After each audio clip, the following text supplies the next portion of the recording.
All right, so this is the second video in our series on topic 5.3, the Industrial Revolution begins. And in this video, we're going to focus on the factors that were needed to industrialize. So before I get into this, I want you to think about a cake.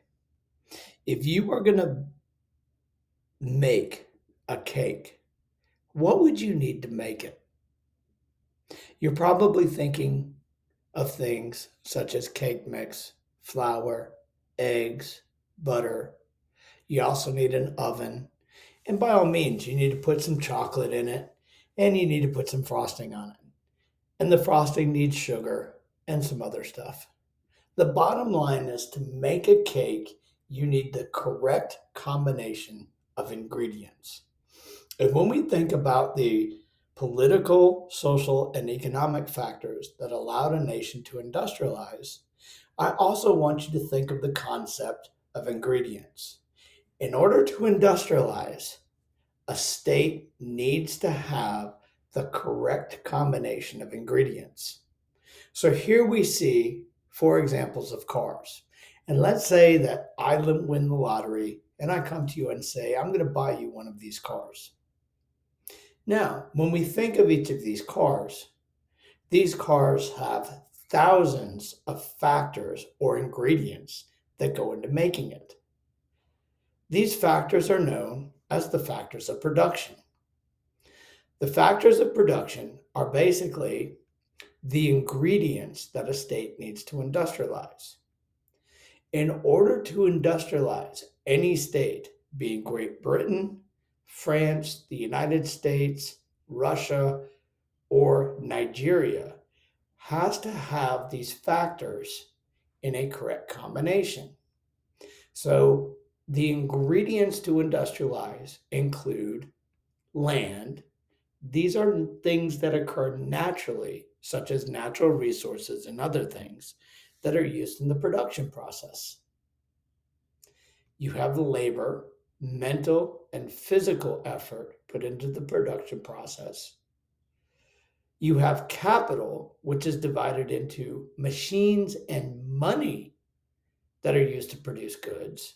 And then finally, you have entrepreneurship, meaning the person that organizes these three things and takes the risk.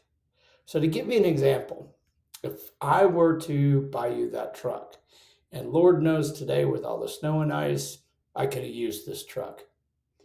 If we talk about the land resources, the natural resources that are used to create this, well, we're talking about obviously iron. We're talking about a lot of petroleum because petroleum is the main ingredient in plastics. We're talking about sand because sand is the main ingredient in glass, rubber. We're also talking about the gasoline and the oil that are used to do it, and we could go on and on. When we talk about labor, obviously somebody has to assemble this, but also there has to be some mental effort. You've got the designer of the truck. You also have the manager of the factory where the truck is made. Now, when you talk about capital money, to buy all these raw materials, to pay the workers, and to buy all these capital goods, which I'll talk about in a second, it costs a lot of money. So we're going to need loans, investors. We're going to need money to invest into making this truck, hoping that we make a profit so we can make a little bit more money. That money that is invested in the production of goods is called capital. Now, we also have things called capital goods. These are machines that are used to make the finished product. So, the various robots that help in the assembly of these things, the computer that was used to design it, I mean, we can make a list of about 20 different things. The bottom line is that not only is there capital money, but is there capital goods.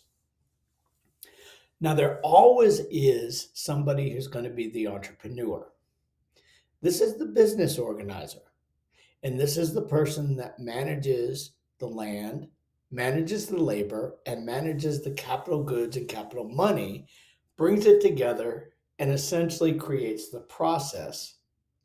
This person's taking a pretty big risk because usually he's investing some of his own money or he's using his assets or other name to get a loan. So he's the organizer and he's the one taking the risk. He's also the one that is the prophet. So when we talk about the main entrepreneur for a Ford Raptor F 150, we're talking about Ford, Henry Ford, who was an early pioneer in American industrialization. So when we talk about the environmental, the social, and the political factors that contributed to the start and the spread of the Industrial Revolution, what we're talking about is we're talking about the factors of production. So when we industrialize, when we adopt new sources of power, new methods, and new technology to the production of goods, what we're doing is we're combining the factors. Those factors can be divided into land, things that occur naturally, labor, mental and physical effort put into the production process, capital, which is money and machines used to make the finished product, and entrepreneurship, the organizer and the one taking the risk. These are the factors. Now, in a future assignment, you're going to find a little bit more about the political factors. What those are is those are simply the conditions are set by the government for all this stuff to work. It involves especially something known as limited liability.